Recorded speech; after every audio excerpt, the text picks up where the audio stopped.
नमस्ते बच्चों, कैसे हो आप सभी। पिछले वीडियो में हमने यमक और श्लेष अलंकार का अध्ययन है वो बहुत ही महत्वपूर्ण उदाहरणों के द्वारा समझा। मुझे उम्मीद है कि शायद पिछला वीडियो आपको काफ़ी पसंद आया होगा। आज अपन इस वीडियो के अंतर्गत दो और महत्वपूर्ण अलंकारों का अध्ययन करने जा रहे हैं। तो बहुत ही अच्छा वीडियो ये भी आपके लिए होने वाला है। तो देखिए, जैसे कि आपके सामने बोर्ड पर लिखा हुआ नज़र आ रहा है उपमा अलंकार। इसका प्रश्न है वो भी लगातार आपके एग्जाम में पूछा जाता रहा है। तो सबसे पहले अपन देखते हैं कि उपमा अलंकार की परिभाषा क्या होती है और फिर इसके कुछ महत्वपूर्ण जो उदाहरण हैं उसके द्वारा समझेंगे। तो सबसे पहले देखते हैं परिभाषा। परिभाषा देखो, सबसे पहले परिभाषा में देखते हैं अपन इसके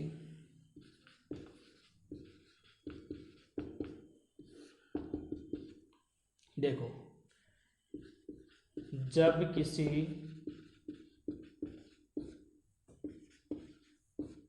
पद में उपमेय की तुलना उपमान से की जाती है तो वहाँ उपमा अलंकार माना जाता है।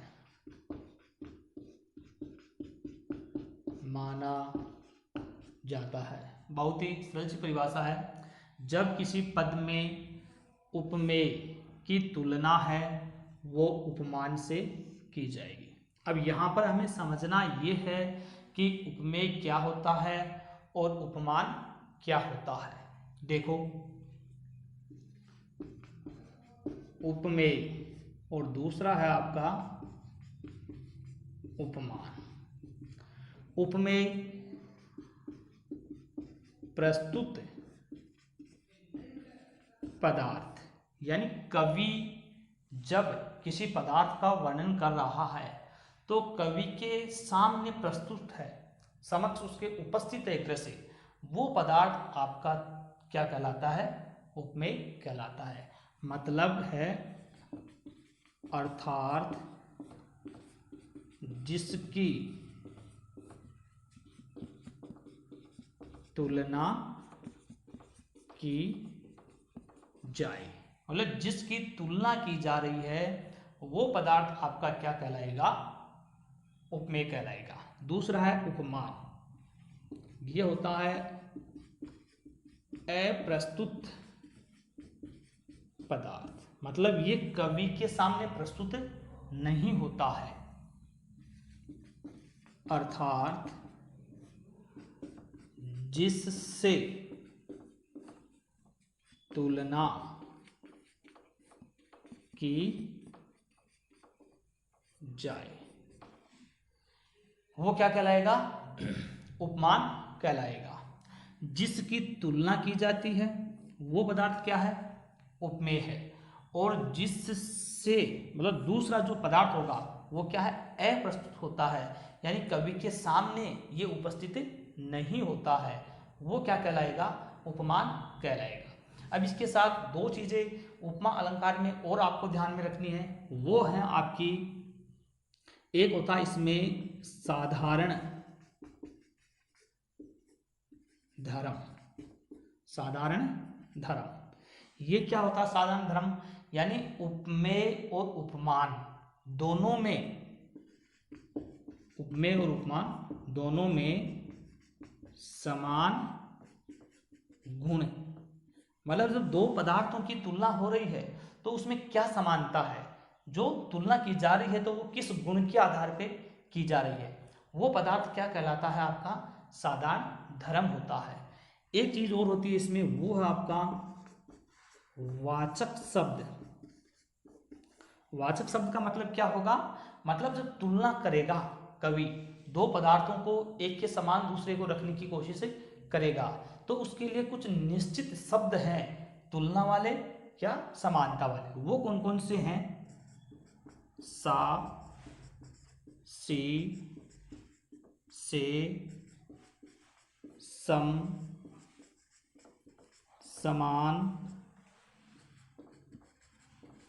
सदृश, इव या ज्यों। इन शब्दों का कवि कब प्रयोग करेगा?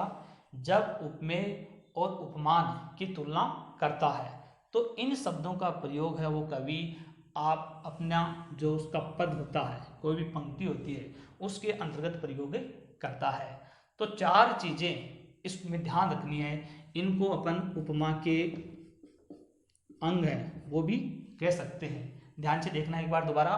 उपमेय प्रस्तुत पदार्थ यानी कवि के समक्ष होता है, उसके सामने होता है, अर्थात जिसकी तुलना की जा रही, वो पदार्थ आपका उपमेय होता है। दूसरा है उपमान, अप्रस्तुत का मतलब कवि के सामने ये नहीं होता है, अर्थात जिससे तुलना की जा रही है। तीसरा साधारण धर्म, मतलब उपमेय और उपमान इन दोनों में समानता क्या है, मतलब समान गुण क्या है, वो समान गुण आपका क्या कहलाता है? साधारण धर्म कहलाता है। और चौथा अंग इसका है वाचक शब्द, मतलब समानता के लिए है वो कौन से शब्द का प्रयोग कवि कर रहा है, तो वे शब्द आपके क्या कहलाते हैं? वाचक शब्द कहलाते हैं। तो इसकी पहचान अपन किससे करते हैं? इन वाचक शब्दों से कर लेते हैं। कोई भी पंक्ति में यदि ये वाचक शब्द आ रहे हैं तो वो आपका कौन सा अलंकार हो जाएगा? उपमा अलंकार हो जाएगा। अब देखो अपन उदाहरण के द्वारा समझते हैं। बहुत ही महत्वपूर्ण प्रसिद्ध उदाहरण है, उससे समझने की कोशिश है वो करेंगे। देखो पहला उदाहरण आपका है चंद्रमासा कांतिमय मुख रूप दर्शन है तुम्हारा। चंद्रमासा कांतिमय मुख रूप दर्शन है तुम्हारा। अब इसमें अपने को सबसे पहले क्या ढूंढना है कि यहाँ पर उपमेय क्या होगा, उपमान क्या होगा, वाचक शब्द है वो कौन सा होगा, और साधारण धर्म कौन सा होगा। ये चार उपमा के अंग हैं, ये अपने को इस उदाहरण में ढूंढने हैं। तो देखो अब इस उदाहरण में ऐसे कौन से दो शब्द आपको लग रहे हैं जो एक पदार्थ के रूप में आ सकते हैं? तो देखो जैसे चंद्रमा, और दूसरा क्या कह सकते हैं अपन? मुख, यानी कांतिमय रूप दर्शन, ये कोई वस्तुएं पदार्थ नहीं हो सकती। तो चंद्रमा और मुख है, ये दो पदार्थ है, इनकी तुलना है यानी समानता है वो कवि व्यक्त कर रहा है। तब कवि के समक्ष है कौन सा पदार्थ उपस्थित हो सकता है? चंद्रमा है, ये तो काफी दूर होता है, ये तो नहीं हो सकता, इसलिए दूसरा पदार्थ क्या होगा? मुख है, वो कवि के सामने है। तो सामने यानी जो प्रस्तुत पदार्थ होता है वो मैंने आपको बताया था क्या कहलाता है? उपमेय कहलाता है। और तो कवि इसकी तुलना कर रहा है, तो मुख यहां पर क्या हो जाएगा? उपमेय हो जाएगा। अब इसकी तुलना है कौन से पदार्थ से कर रहा है? दूसरा पदार्थ क्या था अपना? चंद्रमा है, ये अप्रस्तुत है यानी कवि के सामने नहीं है। कवि के सामने यहाँ पर क्या है? मुख है, उसकी कवि क्या कर रहा है? प्रशंसा व्यक्त कर रहा है। तो चंद्रमा है, ये यहाँ पर क्या हो जाएगा? आपका उपमान हो जाएगा। अब दो पदार्थों की तुलना कर रहा है, तो वाचक शब्द काम में लेना है अपने को। तो इसमें मैंने बताया था सा, सी, से, सम, समान, सदृश, सरीखी, इव, जेमी, ज्यों, ये कुछ वाचक शब्द हैं जिनका प्रयोग कवि करता है। तो इस यहाँ पर सीधा सीधा अपने को नजर आ रहा कौन सा है? सा आया है, ये क्या है? सा यहाँ पर वाचक शब्द हो जाएगा। अब अपने को देखना है साधारण धर्म कौन सा है। साधारण धर्म दोनों में क्या समानता है? कांतिमय, मतलब जैसे चंद्रमा की कांति, कांति का अर्थ क्या होता है? चमक।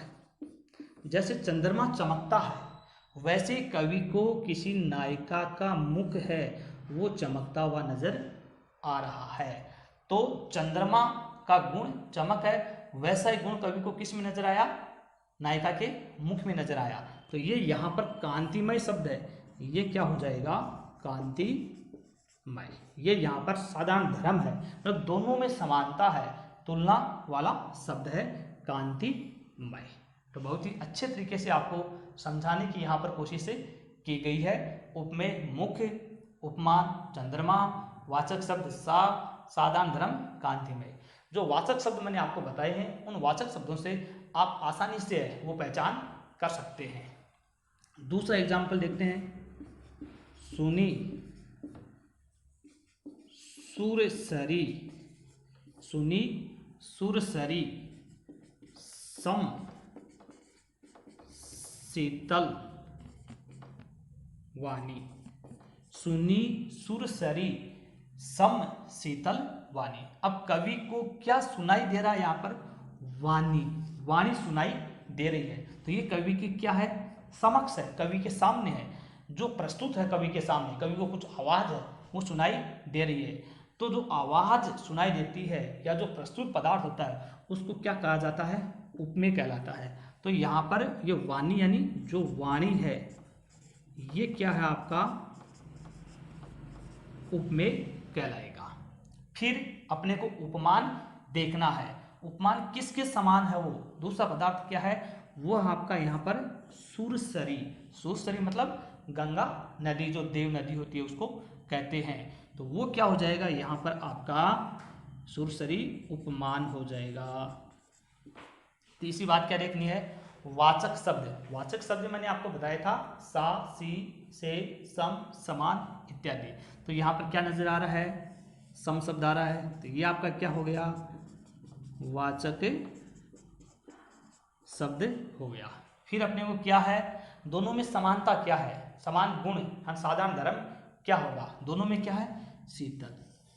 जो सुरसरी देव नदी गंगा नदी है वो उसका जल जो शीतल ठंडा होता है, उसी प्रकार से कवि को वो वाणी है वो भी शीतल ठंडी नजर आ रही है, एकदम विनम्रता का भाव वो दिखाई दे रहा है। तो यहाँ पर ये क्या हो जाएगी आपकी? ये हो जाएगा साधारण धर्म हो जाएगा। तो दोनों ही महत्वपूर्ण उदाहरण है, काफी बार पूछे जा चुके हैं, जिसको मैं आपको ध्यान रखना। परिभाषा, पद में उपमेय उपमान की तुलना की जाएगी। उपमेय क्या होगा? कवि जिस पदार्थ का वर्णन कर रहा है वो उपमेय है। उपमान क्या है? दूसरा पदार्थ। वाचक शब्द में ये आ जाएंगे। साधारण धर्म ये हो जाएगा। अब दूसरा एक महत्वपूर्ण और अलंकार है, उसका अध्ययन अपन कर रहे हैं। तो शायद ये उपमा अलंकार है, बहुत ही अच्छे तरीके से है, वो आपको समझ में आ गया होगा। दोनों ही उदाहरण हैं वो काफ़ी प्रसिद्ध उदाहरण हैं, काफ़ी बार हैं, वो पूछे भी जा चुके हैं। दूसरा अलंकार आपका होगा वो है उत्प्रेक्षा अलंकार।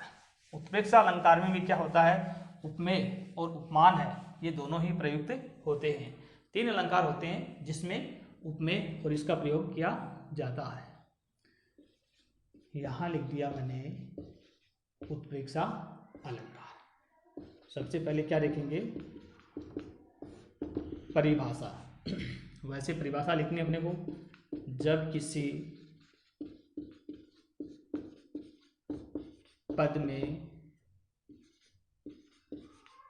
उपमेय में उपमान की संभावना व्यक्त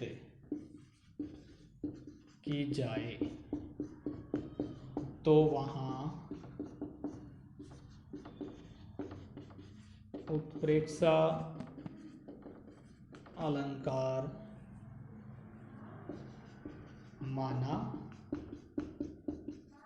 जाता है।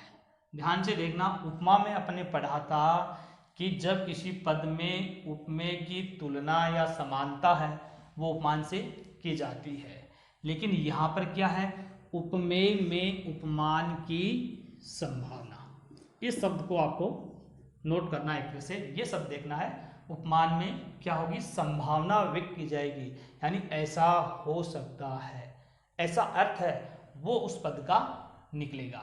इसके लिए आपको क्या देखना है, उपमेय और उपमान अपन समझ चुके हैं। उपमेय कवि के सामने प्रस्तुत पदार्थ होता है, उपमान अप्रस्तुत पदार्थ होता है। यहाँ पर इसके भी क्या देखने हैं, कुछ वाचक शब्द होते हैं। वाचक शब्दों से है वो इस अलंकार की पहचान हो जाएगी। वो कौन से हैं, मानो, मनु, मनहु। इसी प्रकार से जानो, जनु, जनहु। ये शब्द हैं वो ज्यादातर है वो आपको उत्प्रेक्षा अलंकार के जो उदाहरण होंगे उसमें देखने को मिल सकते हैं। तो इन शब्दों से आप पहचान कर लेना। उदाहरण देखते हैं, सोहत ओढ़े पीतपट श्याम सलोने गात। सोहत ओढ़े पीतपट श्याम सलोने गात। मनहु नीलमणि शैल पर आतप पर्यो प्रभात। सोहत ओढ़े पीतपट श्याम सलोने गात। मनहु नीलमणि शैल पर आतप पर्यो प्रभात। यहाँ पर भगवान श्री कृष्ण के सौंदर्य का वर्णन है वो किया जा रहा है, लेकिन अपने को ढूंढना क्या है कि इसमें उत्प्रेक्षा अलंकार है या फिर नहीं है, ये अपने को देखना है। ये पहचान किससे करेंगे अपन, इन वाचक शब्दों से करेंगे। तो इसमें देखो मानो, मनु, मनहु, और यहाँ पर भी क्या आ रहा है, मनहु शब्द आ रहा है। तो सीधा सीधा अपने को पता चल गया कि अलंकार कौन सा है, वो है उत्प्रेक्षा अलंकार। देखो भगवान श्री कृष्ण हैं वो पीतपट पीले वस्त्र ओढ़ रखे हैं, मतलब पहने हुए हैं या धारण किए हुए हैं। श्याम सलोने गात, गात यानी शरीर, यानी पीले वस्त्रों से भगवान श्री कृष्ण का शरीर है वो काफी सलोना, मतलब शोभायमान हो रहा है, सुंदर लग रहा है। कैसा, जैसे मनहु यानी मानो, संभावना व्यक्त हो रही है। नीलमणि शैल पर, नीलमणि क्या है, ये एक पर्वत है, पर्वत का नाम है, और शैल का अर्थ क्या हो जाता है, पर्वत। ये पर्वत का क्या है, एक नाम है, नीलमणि नामक एक पर्वत है। उस पर क्या है, आतप, आतप मतलब सूर्य की किरणें हैं, पर्यो पड़ रही हैं, गिर रही हैं, प्रभात यानी सुबह के समय। नीलमणि नामक पर्वत पर जब सुबह के समय सूर्य की किरणें गिरती हैं तो क्या होता है, वो जैसे चमकता है वैसे ही भगवान श्री कृष्ण का शरीर है वो क्या है, पीले वस्त्रों में सलोने यानी शोभायमान हो रहा है, शोभित हो रहा है। तो इसमें क्या है, उपमेय में उपमान की कवि क्या व्यक्त कर रहा है, संभावना व्यक्त कर रहा है। तो अलंकार कौन सा मान लेंगे अपन, यहाँ पर उत्प्रेक्षा अलंकार है वो मान लेंगे। देखो दूसरा, मानो कठिन आंगन ताते राते पाँव। मानो कठिन आंगन, बीच में आएगा आपके यहाँ पर चली। मानो कठिन आंगन चली ताते राते पाँव। यहाँ पर मानो शब्द आ रहा, इससे भी अपनी पहचान होगी, लेकिन अर्थ देखिए अपन कि एक नायिका है वो कठिन मतलब कठोर आंगन पर चलने के कारण उसके पांव पैर हैं वो क्या हो गए, लाल हो चुके हैं। लेकिन ऐसा नहीं है, कवि यहाँ पर क्या कर रहा है, संभावना व्यक्त कर रहा है। एक नायिका है उसके पैर वैसे ही क्या है, लाल या रक्त रंग के दिखाई दे रहे हैं, इन कवि ने संभावना व्यक्त की कि वो कठोर आंगन पे चलने के कारण है उसके पैरों का रंग क्या हो गया, लालिमा से युक्त हो गया है। ऐसा है नहीं, लेकिन कवि क्या यहाँ पर संभावना व्यक्त कर रहा है। तो दोनों ही महत्वपूर्ण उदाहरण हैं आपके, इनसे आप आसानी से समझ सकते हैं। तो इस वीडियो में अपन ने कौन कौन से अलंकार पढ़े? एक तो आपका उत्प्रेक्षा पढ़ लिया, इससे पहले अपने कौन सा पढ़ा था? उपमा। इसमें ध्यान क्या रखना है? उपमेय और उपमान का ध्यान रखना है। दोनों में ही सबसे महत्वपूर्ण बात है आपकी वाचक शब्द। उपमा के वाचक शब्द अलग हैं और उत्प्रेक्षा के वाचक शब्द ये हैं। ये आपके जहां आए तो आपको क्या मानना? वही अलंकार मान लेना है। धन्यवाद।